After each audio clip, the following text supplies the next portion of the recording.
Hello दोस्तों, तो जैसा कि हमने पिछले एपिसोड में देखा था, मास्टर जुयान ने अपने ऑरा प्रेशर से यहाँ पर उन सभी कल्टीवेटर्स को मार दिया था जो उन्हें मारने के लिए आए थे। दूसरी तरफ बर्निंग क्रो वहाँ पर खड़े सभी डिसाइपल और एल्डर्स के खूब मजे ले रहा था। ऐसे ही इन सभी कल्टीवेटर्स को मारते हुए मास्टर जुयान सीधा उस पैलेस की तरफ बढ़ते जा रहे थे। अब आगे तो हमारे इस एपिसोड की शुरुआत बिल्कुल उसी सीन से होती है जहाँ पर हम देखते हैं मास्टर जुयान ऐसे ही अपने ऑरा प्रेशर से उन सभी पावरफुल कल्टीवेटर्स को वहाँ पर मारते हुए आगे बढ़ रहे थे, जिस पर जुलैन अपने मन में सोचती है कि ये सभी कल्टीवेटर्स 8 माउंटेन एंड सीरियलम के सबसे ज्यादा पावरफुल कल्टीवेटर्स थे जो मास्टर जुयान के आगे एक पल भी नहीं टिक पा रहे हैं। और चंद पलों के अंदर ही मास्टर जुयान ने अपने ऑरा प्रेशर से ही इन सभी को मार के यहाँ पर खत्म कर दिया। इसी से हम इस अंदाजा लगा सकते हैं कि मास्टर जुयान कितने ज्यादा पावरफुल हैं। वहीं पर खड़े सारे एल्डर्स और डिसाइपल डरते हुए कह रहे थे कि ये पर्सन तो बहुत ही ज्यादा पावरफुल है, इसने तो अभी तक अपने हाथों का इस्तेमाल ही नहीं किया और यहाँ पर 8 माउंटेन एंड सीरियलम के सबसे ज्यादा पावरफुल कल्टीवेटर्स को अपने ऑरा प्रेशर से ही मारकर खत्म कर दिया। इन्होंने अपने हाथों का यूज नहीं किया तो इतनी तबाही मचा दी, अगर ये अपने हाथों का यूज करते तो हम सोच भी नहीं सकते हैं यहाँ पर क्या हो जाता। मास्टर जुयान की ऐसी पावर्स देखकर यहाँ पर खड़े सारे एल्डर्स और डिसाइपल बहुत ही ज्यादा डर चुके थे। तभी एक बंदा आगे आते हुए एल्डर यूजेन से सवाल करते हुए पूछता है कि आप तो कह रहे थे ये एक हर्ट शॉट का ट्रू सक्सेसर है और हर्ट शॉट का सक्सेसर कभी भी इतनी पावरफुल और बेरहम मौत किसी को नहीं देता है, लेकिन ये बंदा तो अपने सामने आने वाले सभी लोगों को हेल गॉड की तरह मारता ही जा रहा था। जो सुनकर एल्डर यूजेन इन लोगों को जवाब देते हुए बताते हैं, देखने में तो ये हर्ट शॉट का एक ट्रू सक्सेसर ही लग रहा था, लेकिन तुम लोगों ने सही कहा, ये तो लोगों को हेल गॉड की तरह मारता ही जा रहा था। इसकी पावर्स देखकर मुझे समझ में आ गया, अगर इसने ठान लिया है इस पैलेस को बर्बाद करने की तो अब इसे कोई भी नहीं रोक सकता है। और वो तो अच्छा हुआ कि हम लोग इसके खिलाफ नहीं गए, वरना आज हम लोग भी यहाँ पर जिंदा न खड़े होते। वहीं दूसरी तरफ मास्टर जुयान उजी टावर के फर्स्ट फ्लोर पर पहुंच चुके थे। यहाँ से वो आगे बढ़ते उससे पहले ही उनके सामने बायु उनके सामने आकर उनका रास्ता रोक लेती है और वो कहती है कि आप लोग यहाँ पर तो पहुंच चुके हो, लेकिन यहाँ से आगे अब कभी नहीं बढ़ पाओगे क्योंकि मैं आज आप लोगों को यहीं पर मार दूंगी। ये सुनकर लिंगी उसका मजाक उड़ाते हुए कहती है कि लगता है तुमने कोई नई शॉर्ट स्किल सीखी है, इसीलिए तुम इतना ज्यादा उड़ रही हो, लेकिन चिंता मत करो, मैं तुम्हारे पर अभी काट कर तुम्हें फिर से जमीन पर ले आऊंगी। ये सुनकर बायु कहती है कि मेरे मास्टर ने किलिंग शॉट पर कंट्रोल कर लिया है और मुझे भी काफी पावरफुल टेक्निक सिखाई है। जिस पर मास्टर जुयान धीमे लहजे में कहते हैं, क्या वाकई ही? जिस पर बायु गुस्सा करते हुए उनसे कहती है, अगर तुम लोगों को मेरी बातों पर विश्वास नहीं होता है तो मैं तुम्हें अभी दिखाई देती हूँ। ये कहकर वो अपने शॉट को निकालते हुए उन पर अटैक करने के लिए जाने लगती है। तभी लिंग्यू अपने स्पिरिचुअल फ्लावर के मदद से बायु का अटैक कैंसिल कर देती है और बायु के ऊपर ही अटैक कर देती है, जिससे बायु स्टार्टिंग में तो बच जाती है, लेकिन वो स्पिरिचुअल फ्लावर्स बायु का पीछा करते हुए उस पर काफी सारे अटैक्स कर रहे थे। बायु किसी तरह उन सबको डॉर्च कर रही थी। तभी लिंग्यू आकर उसको एक पावरफुल लात जड़ देती है और साथ ही लिंग्यू ने बायु के ऊपर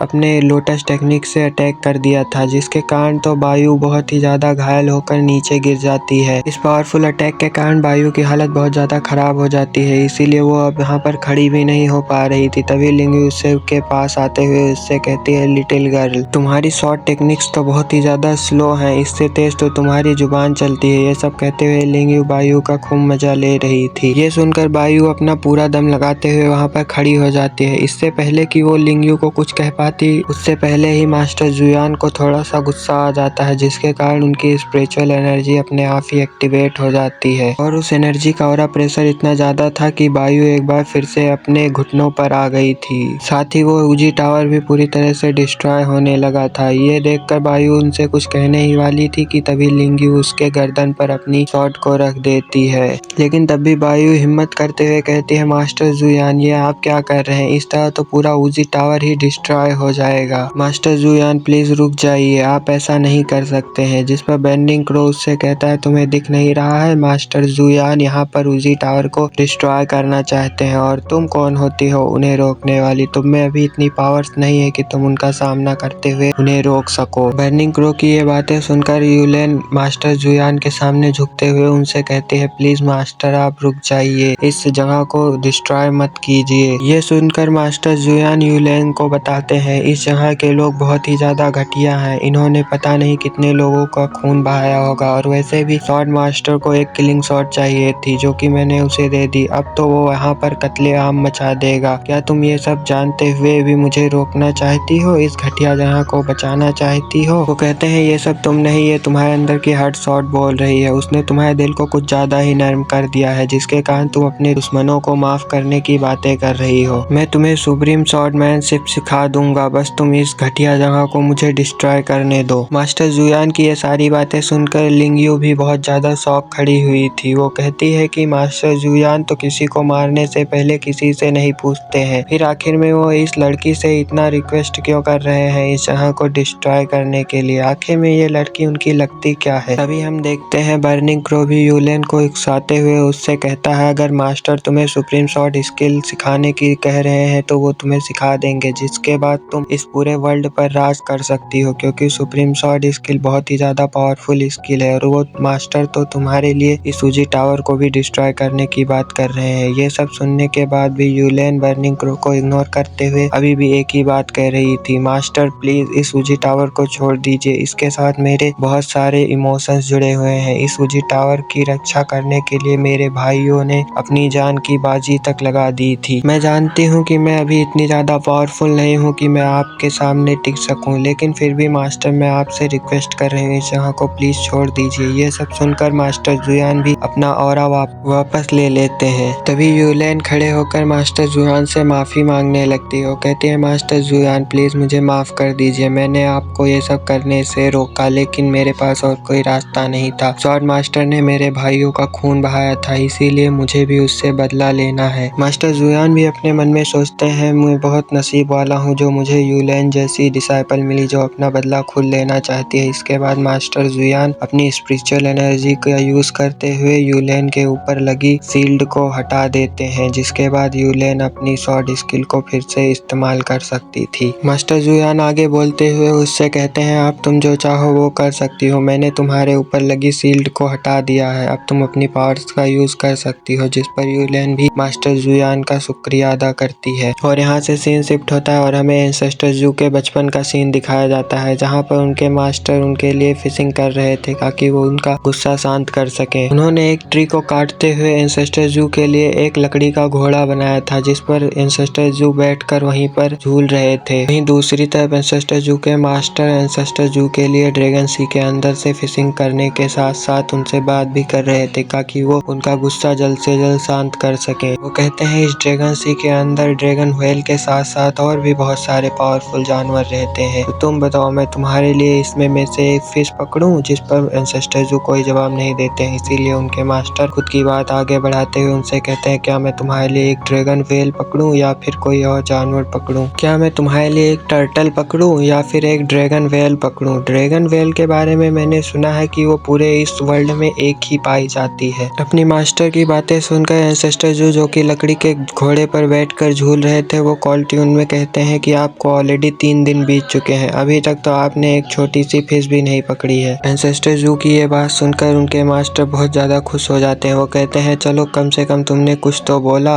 और तुम्हारी बात सुनकर मुझको लगता है तुम्हारा गुस्सा काफी हद तक शांत हो चुका है, तो चलो मुझे बताओ ये लकड़ी का घोड़ा तुम्हें कैसा लगा? वो कहते हैं ये लकड़ी का घोड़ा बहुत ही ज्यादा मजबूत और पावरफुल है, इसीलिए तुम इसके ऊपर बैठकर पूरे वर्ल्ड में घूम सकते हो और साथ ही साथ तुम इसी के ऊपर बैठकर अपने दुश्मनों को भी मार सकते हो। लेकिन एंसेस्टर जू तो अपने बचपन में भी बहुत ज्यादा गुस्से वाले और शांत स्वभाव के थे, इसीलिए वो अपने मास्टर का कभी कभी ही जवाब दे रहे थे, जो देखकर एंसेस्टर जू के मास्टर उस लकड़ी के घोड़े को देखते हुए अपनी बात को आगे बढ़ाते हैं। वो कहते हैं कि मैंने एक ट्री क्या काट दिया, वो लोग तो मेरे पीछे ही पड़ गए जैसे कि मैंने उनके एक एल्डर को काट दिया हो। वो तो अच्छा हुआ कि तुम्हारा बड़ा भाई बहुत ज्यादा समझदार हो चुका है, इसीलिए उसने उन सबको अपने पीछे लगाते हुए उनको संभाल लिया। उसे ऐसा बनना ही था क्योंकि उसे शिक्षा तो आखिर में मैंने ही दी है ना, और मेरे जैसे मास्टर से शिक्षा पाकर तो कोई भी डिसाइपल पावरफुल और होशियार बन ही सकता है ना। मास्टर की ये बातें भले ही एंसेस्टर जू को शांत करने के लिए थी लेकिन वो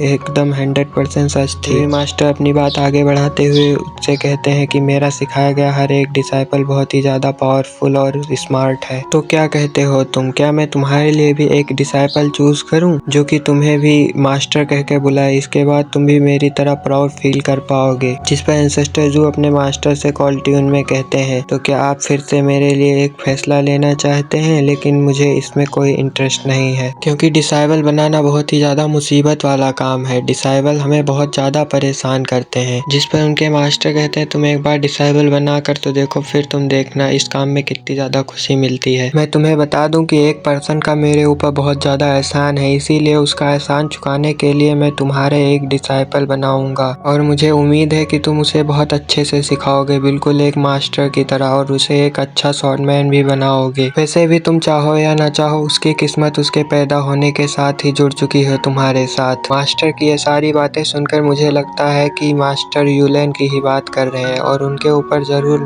ऊपर जरूर यूलेन के पिता ईचेन का ही एहसान होगा। वो एंसेस्टर जू से कहते हैं कि जब भी तुम्हारी उस लड़की से मुलाकात हो, तुम उसे ये बुक दे देना। ये किसी की आखिरी ख्वाहिश थी जो मैं तुम्हारे हाथों से पूरा कराना चाहता हूँ। जिस पर एंसेस्टर जू भी उस बुक को देख रहे थे और अपने मास्टर से पूछते हैं, आखिर में मैं उस लड़की को पहचानूंगा कैसे, और वो अभी इस वक्त कहाँ पर है। जिस पर एंसेस्टर जू के मास्टर उन्हें बताते हैं, तुम्हें कोई जरूरत नहीं है उसे पहचानने की, बल्कि उसकी किस्मत तुम्हारे साथ जुड़ी हुई है, इसीलिए वो खुद तुम्हारे पास एक दिन आएगी। इसके बाद मास्टर अपनी पावर्स का यूज करते हुए उस लड़की को देखने लगते हैं, जो कि सब देखने के बाद एंसेस्टर जू से बताते हैं कि मैं तुम्हें बता दूं कि अभी वो लड़की पैदा ही नहीं हुई है, और तुम्हारी मुलाकात उससे आज से 1 लाख साल बाद होगी। अपने मास्टर की बातें सुनकर एंसेस्टर जू ने फिर से मुंह फुला लिया था, और वो वहां से जाने लगते हैं। और एंसेस्टर जू को ऐसे जाता हुआ देखकर उनके मास्टर उससे कहते हैं, जरा रुको तो, मैंने तुमसे एक प्रॉमिस किया था कि मैं तुम्हें एक ड्रैगन वेल पकड़ कर दूंगा। ये कहते हुए वो उस सी से एक बड़ी ड्रैगन वेल बाहर निकालते हैं, और वो पूछते हैं, बताओ तो डिसाइपल ये कैसी है, तुम्हें मेरा गिफ्ट पसंद आया या नहीं? जिस पर एंसेस्टर जू उस वक्त कोई जवाब नहीं देते हैं, और वो सिर्फ उस बुक को ही देख रहे थे। इसके बाद हमारा पास्ट का सीन यहीं पर कट हो जाता है, और हम फ्यूचर में उसी बुक को देखते हैं जो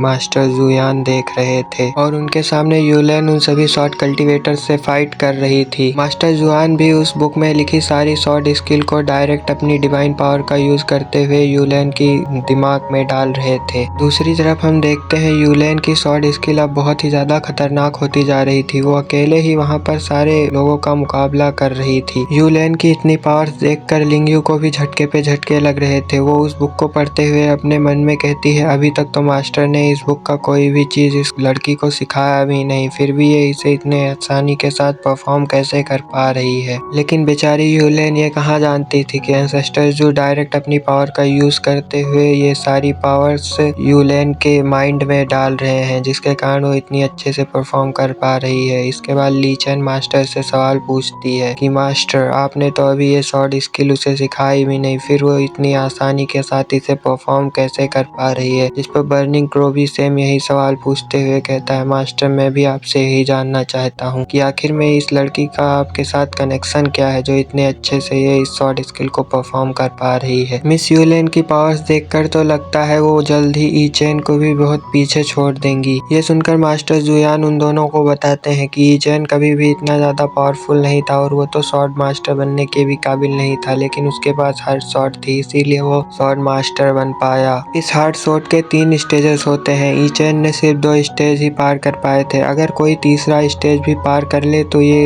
एक डिवाइन स्वॉर्ड में तब्दील हो जाएगी। जिस पर ली चेन शॉक होते हुए कहती है, इसका मतलब यूलेन के हाथ में जो स्वॉर्ड है वो जल्द ही एक डिवाइन स्वॉर्ड में तब्दील हो जाएगी। ये इसके परिवार वालों ने इसीलिए रिफाइन किया है अपने सोल के साथ मर्ज करते हुए, ताकि ये अपने मालिक के पावर्स के साथ ही डेवलप होती रहे और एक दिन ये डिवाइन स्वॉर्ड में तब्दील हो जाए। मिस यूलेन को देखकर लगता है उन्होंने सेकंड स्टेज को पार कर लिया है। अगर ऐसा ही चलता रहा तो मुझे तो लगता है वो जल्दी थर्ड स्टेज को पार करके इस स्वॉर्ड को डिवाइन स्वॉर्ड भी बना देंगी। जिस पर मास्टर जुयान उसे बताते हैं, हाँ तुमने बिल्कुल सही कहा, इसीलिए मैं उसके रास्ते में आने वाले सभी लोगों को अभी मार रहा हूँ, ताकि आगे चलकर कोई उसकी किस्मत ना बदल पाए। वहीं दूसरी तरफ मिस यूलेन उन सभी कल्टीवेटर से फाइट करते हुए अपने सबसे पावरफुल मूव का यूज करती हैं, जिसके इम्फेक्ट के कारण वो सारे कल्टीवेटर दूर जाकर गिरते हैं। जिसे देखकर बर्निंग क्रो कहता है कि ये तो हार्ड स्वॉर्ड की सेकेंड स्टेज है, और अब इनका रियल टेस्ट स्टार्ट होगा थर्ड स्टेज के लिए, जिसमें इन्हें कुछ इविल स्पिरिट से फाइट करनी होगी। अगर इन्होंने ये टेस्ट पास कर लिया तो वो हार्ड स्वॉर्ड के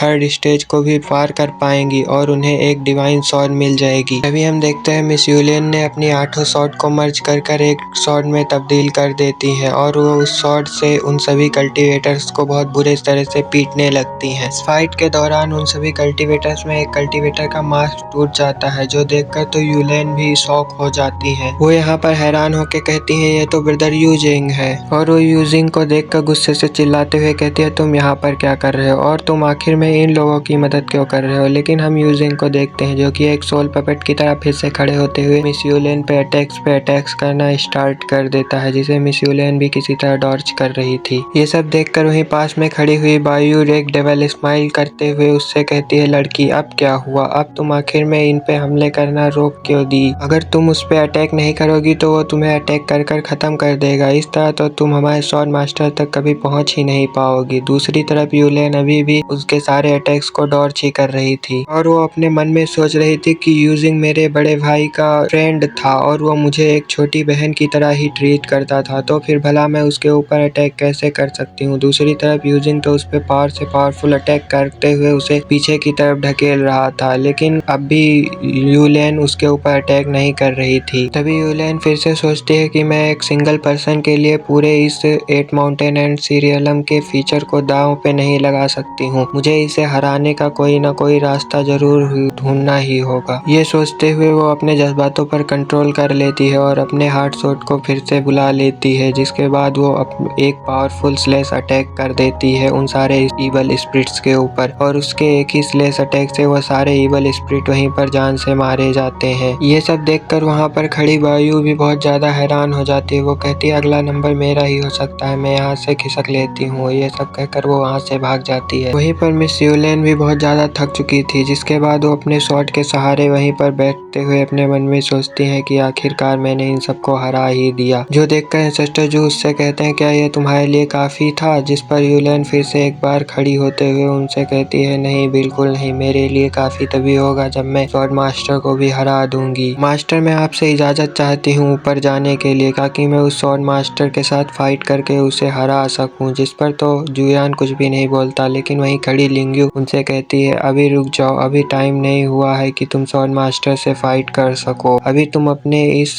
हार्ट स्वॉर्ड के थर्ड लेवल को अचीव कर लो, ताकि ये हार्ट स्वॉर्ड तुम्हारी डिवाइन स्वॉर्ड में तब्दील हो जाए। उसके बाद तुम स्वॉर्ड मास्टर के से लड़ने के लिए पूरी तरह से तैयार हो जाओगी। जिस पर मिस यूलियन कहती है इसका मतलब है कि मैं वहाँ पर अगर स्वॉर्ड मास्टर से फाइट करने के लिए जाऊंगी तो मार ही जाऊंगी। जिस पर ली सेन उसे बताती है कि तुम्हारी किस्मत में यही लिखा है। ये सब सुनने के बाद भी मिस यूलियन अपने आप को अंदर से मजबूत करते हुए कहती है मेरी किस्मत में चाहे जो भी लिखा हो, लेकिन मैं आज यहाँ पर खाली हाथ नहीं जाऊंगी, मैं स्वॉर्ड मास्टर को मार कर ही रहूंगी। जिस पर तो अब लिंग्यू भी पूरी तरह से शांत हो गई थी। दूसरी तरफ फिर से मिस यूलियन अपने मास्टर को ग्रीट करते हुए उनसे परमिशन मांगती है, मास्टर आप मुझे परमिशन दीजिए सेकंड फ्लोर में जाकर स्वॉर्ड मास्टर से फाइट करने की। जिस पर मास्टर ने भी अब उसे परमिशन दे दी थी जाने की। इसके बाद मिस लिंग्यू स्वॉर्ड मास्टर से फाइट करने के लिए जाने लगते हैं। मास्टर जुयान भी उसे यहाँ से जाते हुए गौर से देख रहे थे, क्योंकि उन्हें पता था कि आगे लिंग्यू के साथ क्या होने वाला है। दूसरी तरफ वो स्वॉर्ड मास्टर तो लिंग्यू का ही वेट कर रहा था। तभी लिंग्यू भी वहाँ पर पहुँच जाती है, जिसे देखकर वो स्वॉर्ड मास्टर कहता है ओ तो तुम आखिर में यहाँ पर मरने के लिए आ ही गई। जिस पर लिंग्यू उससे कहती है पीछे देखो, मैं यहाँ पर मरने के लिए नहीं बल्कि तुम्हें मारने के लिए आई हूँ। जो सुनकर स्वॉर्ड मास्टर भी डेविल की तरह हंसते हुए उससे कहता है तुम्हारी फैमिली में क्या मरने का ही रिवाज है क्या?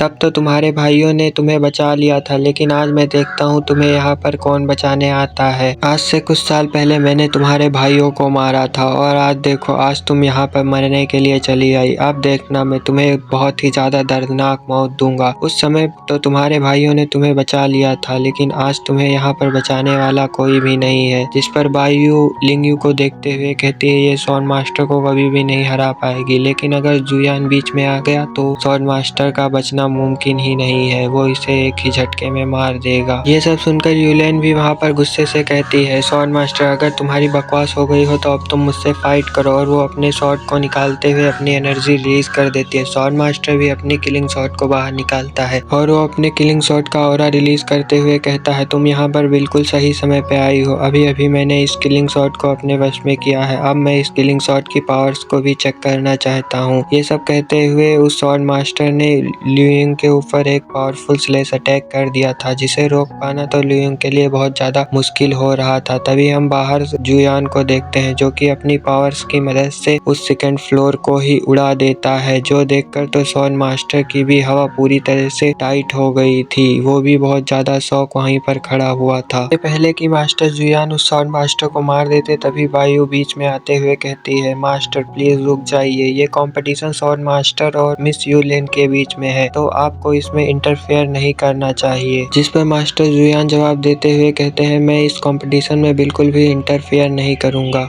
और वो स्वॉर्ड मास्टर की तरफ देखते हुए कॉल ट्यून में कहते हैं, अगर मेरी डिसाइपल यहाँ पर हार जाती है तो तुम्हारा सामना हेल गॉड के साथ होगा। यानी कि उन्होंने इनडायरेक्टली स्वॉर्ड मास्टर को धमकी दे दी थी कि या तो मिस यूलेन के हाथों मरो या फिर हेल गॉड के हाथों बहुत ही ज्यादा भयानक मौत लो। इसी कमाल के सीन के साथ हमारा ये एपिसोड यहीं पर खत्म होता है। मिलते हैं नेक्स्ट वीडियो में। वीडियो पसंद आया तो वीडियो को एक लाइक करें, अगर चैनल पे नए हैं तो चैनल को सब्सक्राइब करें।